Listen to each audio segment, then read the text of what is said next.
Hey, welcome back, Yvonne Wakefield's YouTube channel. I read from my 3-book series, Babe in the Woods. Finished Babe in the Woods, Building a Life One Lock at a Time. Now we're back into book 2, Babe in the Woods, Self-Portrait. Last time I read, I talked about the bear at the cabin. We were there last week, and I shot a gun twice up in the hillside to scare away the bear, and Zachary was near me, and apparently he got either totally freaked out or he's got temporary deafness. He's getting a little bit better, but just wanted to show everybody he is getting better. Hopefully you're going to come back to normal. Okay? Say, yes, everyone, I will come back to normal. What's normal in these days? Yeah, what's normal in these days? All right, so tonight we're going to go chapter 13. This is a funny chapter. It's about this. It's a bear trap. I mean, this is all relating. Like I'm doing with bears again, like I had to do with bears before. Hopefully they're not going to be, I think this is a wild bear, not a habituated bear. But last chapter 12, I talk about my family, how I got to the mountain, how I hiked down to visit my friends, the Nelsons, and they gave me a jar of peaches. I hiked back up to the cabin, and I saw some yellow surveyor tape, which was really interesting. So, chapter 13, Bear Trap. It's 4 pages. And, I stop when I read in here, and I put like little anecdotes in and everything. But this book is on audiobooks, and it's narrated beautifully by Webster. So if you get bored of me, get the audiobook. She does it much better than me. Anyway, 13, Bear Trap. From the porch, the stage for Folly never played, I watched Don Paulson ride into the flaming sunrise. Don Paulson is this rancher that lived down below me who was kind of always helping me out with kind of a motive behind it. When the mount and mule are around the bend, I climb the loft ladder and lie down. The last 2 nights, I can count on one hand the numbers of hours I've slept. This dawn, I'm hoping to add a finger or 2. On Wednesday, after a morning spent splitting wood, hauling water, and tidying up the cabin, I dig out the studio site until midday. Though bone-tired by then, I decide to go to town for supplies and take the Echo. The Echo is the brand of my chainsaw, to the repair shop because it has developed a croaking trend. Mostly I want to check for my mail. Even a Bi-Mart sales insert would be a welcoming sight in a rusty mailbox, hard-pressed to present its red metal flag for anything but junk advertisements. Before leaving that afternoon, as a precaution against marauding bears, I wedge a 2x4 up against the cabin door and porch rail, planning to be back before dark. I leave the rifle beside the stove. Adding to my usual go-to-town itinerary, laundry, library, groceries, gas, I stop by the Department of Fish and Wildlife to ask if they might set up a live trap near my cabin. No, it's all in your hands, says a uniformed man behind a government-issued desk. Until that summer on the mountain, I'd only crossed paths with elk and deer, once a pygmy rabbit, and it died of fright the second we sighted one another.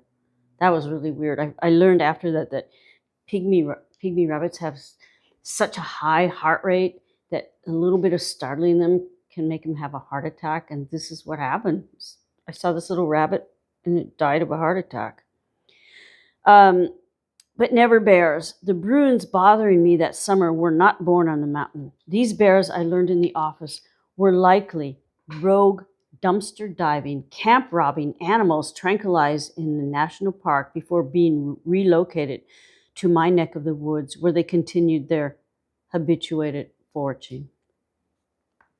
Because of that extra stop, I don't have time to take the Echo to the doctor's and head home weighed down by a loaded pack and the prospect of what is in my hands. Even though I check the mailbox on the way into town, I check it again. It is still empty, as I am beginning to feel. By the time I park below the cabin, it is still light enough to see food strewn over the porch and down the steps, and the 2x4 lying beside the open door. I blare the truck horn until sunset, then move armed with a tire jack from one door jamb to another.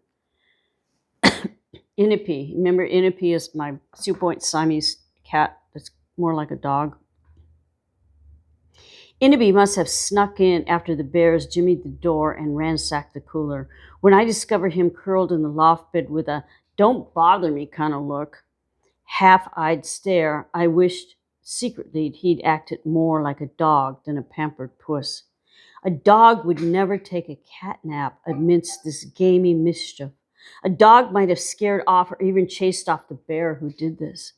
I place a pulverized tomatoes, lettuce, and bananas along with the restocked cooler inside the truck bed and turn the camper shell handle tight, figuring the fresh and spoiled food will be safer there. After tidying up, I bring the fire poker into the loft and lie rigid beside an oblivious ball of fur. The next morning, I wake to one of those ponderosa pine, fresh-baked sugar cookie-smelling, bird-chirping mornings that awakens my senses and appetite. Refreshed by sleep and a hot breakfast, I almost levitate down to the pit. Remember, the pit is the cellar I'm digging to make a bear-proof food storage unit underneath a studio I've designed.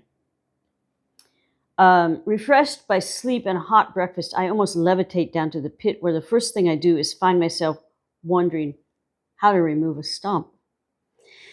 Stretching out the green, heavy-duty nylon rope, I'm wondering if it is long enough to loop through a wood pulley, then toss it over a nearby pine branch.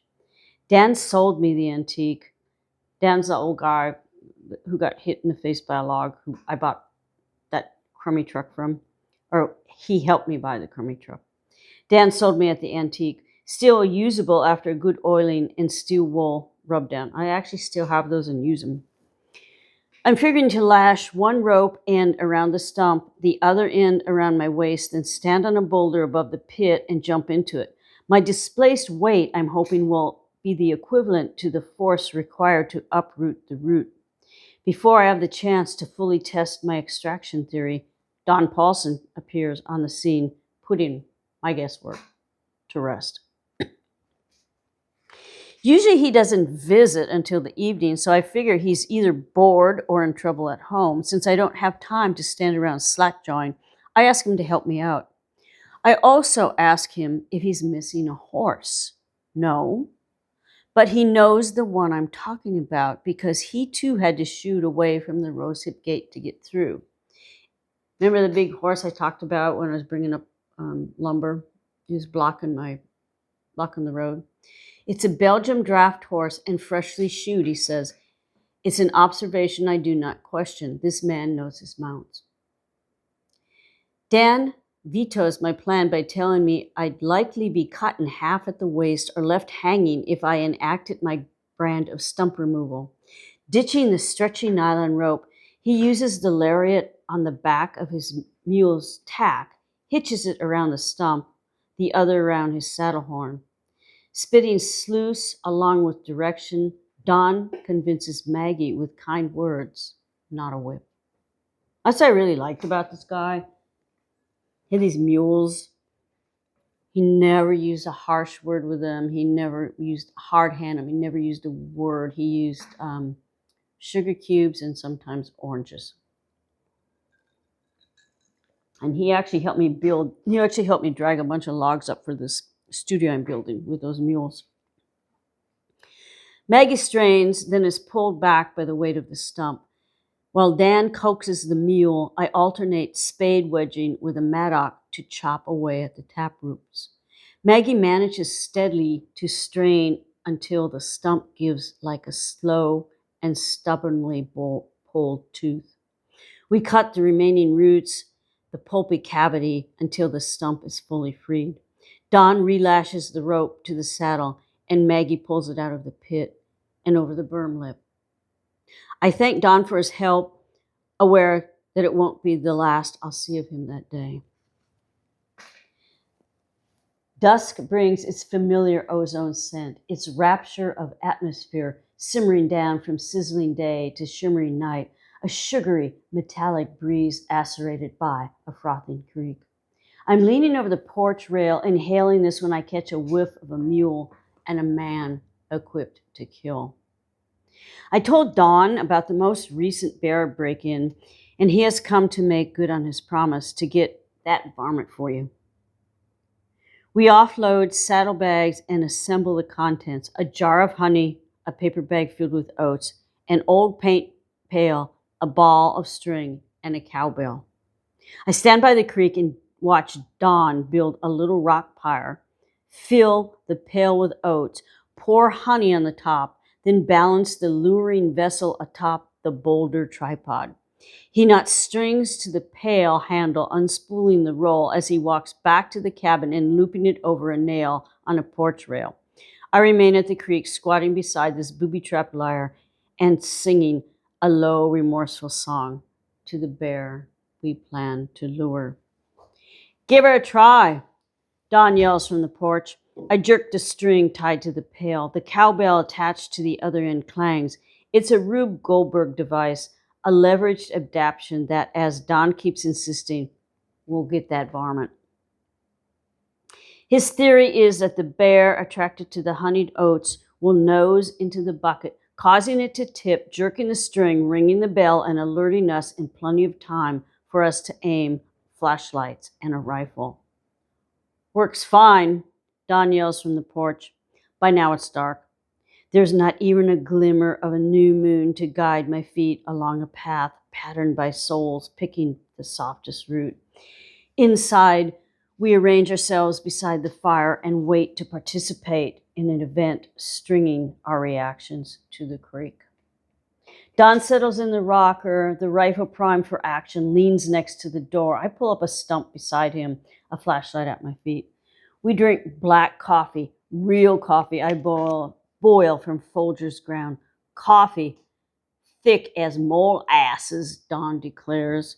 By the second cup, I have heart palpitations. We pass time tying knots. Don demonstrates with manila rope. I practice on spun nylon. I half hitch, square, and some knot that unties in one pull. Twice a false alarm sends us to the porch, poised for action, but it's just a breeze that tinkles the bell.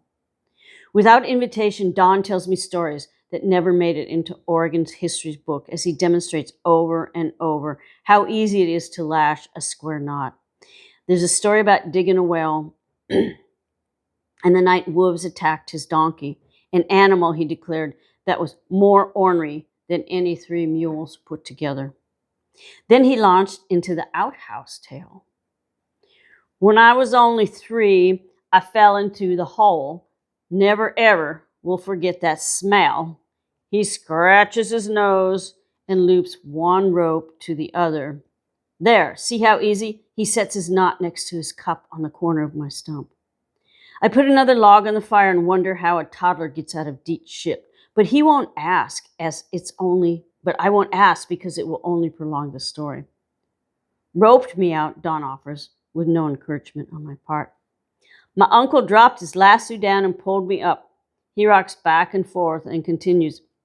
"My auntie, by the name of Thelma, I call her Auntie Helma, 'cause she'd switch me for no good reason." Don pauses, thrusts his thumb inside the waist of his jeans, and leans into the firelight. "Well, she wasn't so lucky." "You mean your aunt fell into the outhouse too?" I closed the fire screen. "No. When she went to do her business, a black widder bit her where the sun don't shine. Her hiney swelled so big," Don slurps his coffee, "she couldn't sit down for a week." I'm worn down by tying knots and listening to Don unravel stories as questionable as the authenticity of the cougar penis bone always in his hip pocket. Remember, he showed that to me when he showed me his turd collection.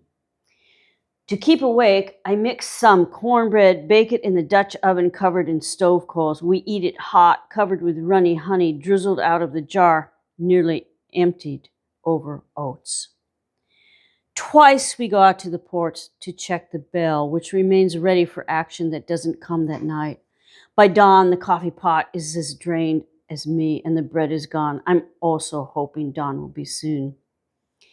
Maggie spent the night hitched to the rock jack below the cabin to hide her scent. Don pats her dewy hide and straps on a saddle, semi-empty. After they leave, I lie down in the loft, shaking from lack of sleep and too much caffeine. I wake just as jittery 2 hours later, after 7 o'clock. There's only time for a face splash in the creek because I have to meet Jim's friend down by the green metal gate in a half an hour. Jake Richards agreed to loan me lumber for forms, but he doesn't know his way up here. He is sitting in his truck when I arrive on foot, just before 8. After a good morning and friendly handshake, I get in the passenger side and we drive on. At the rosehip gate, the mystery horse greets us, then bolts after I soundly repeat, "Yaw, get, yaw, get." The horse found a shortcut I had yet to find and beat us to the building site. He stood in the cellar hollow, nozzling the pulpy tobacco-seasoned earth around a recently uprooted stump. Jake and I step out of the cab and toss pine cones at his flank until he plods into the woods. We unload the form boards, shouldering them, stacking them down the incline. Finished, we walk up to the cabin so I can give Jake gas money. The horse is there, rubbing his rump on the east wall, tail swinging like a pendulum before relieving himself just below the stumps. In the afternoon, I spread manure mash around the cabin, reasoning that urine is a known natural repellent, so solid waste must be too, because both are excreted from the neighboring points. The next few hot days dry out the horse apples, and I rake sedgy loam around the cabin's perimeter.